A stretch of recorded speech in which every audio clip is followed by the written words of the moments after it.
السلام عليكم ورحمه الله وبركاته. اهلا بكم، يا رب تكونوا بخير. النهارده هنعمل مع بعض كل سنه وانتم طيبين. طبعا بسله طلعت، هنعمل بسله. ده كيلو بسله. طبعا انا قشرتها وغسلتها وحطيتها في مصفى تنزل ميتها.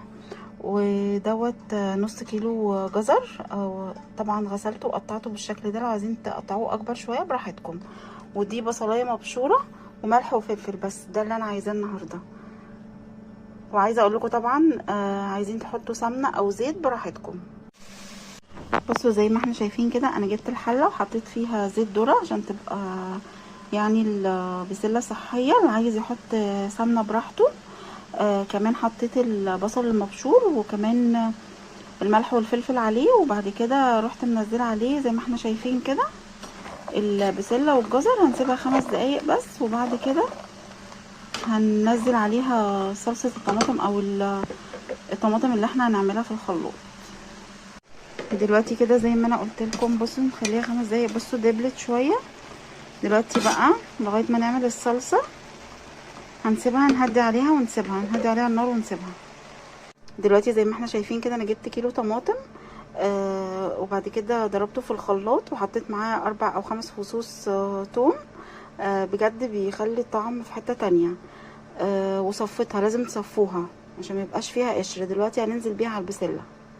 دلوقتي زي ما احنا شايفين كده، انا نزلت طبعا بالطماطم المعصوره او المضروبه في الخلاط. دلوقتي هسيبها تلت ساعه، وبعد كده هبص عليها لو محتاجه ميه، او لو عندكم شوربه ممكن تحطوا مج شوربه او مج ميه براحتكم. اللي عايز يعملها بلحمه ممكن يسلق لحمه نص سلقه، وبعد كده بعد التلت ساعه يحطها على البسله، وبعد كده يسيبها ربع ساعه وبس كده ويطفي عليها. انا حبيت اعملها لكم كده النهارده عشان اللي ما بيحبش يعملها بلحمه. يا ريت تجربوها، بجد تحفه.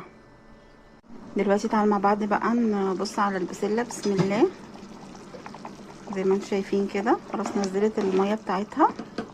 دلوقتي بقى هقول لكم على سر، نحط معلقه سكر بجد بتخلي البسله في حته تانية. بسم الله.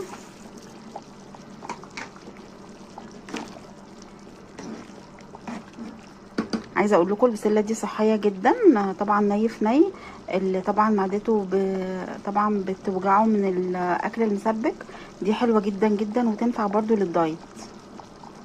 زي ما احنا شايفين كده البسله خلاص شربت ميتها. دلوقتي هنجيب مج الميه اللي قلتلكوا عليه كده. بسم الله. اي مج عندكم، وهنزود دي بس كده. بسم الله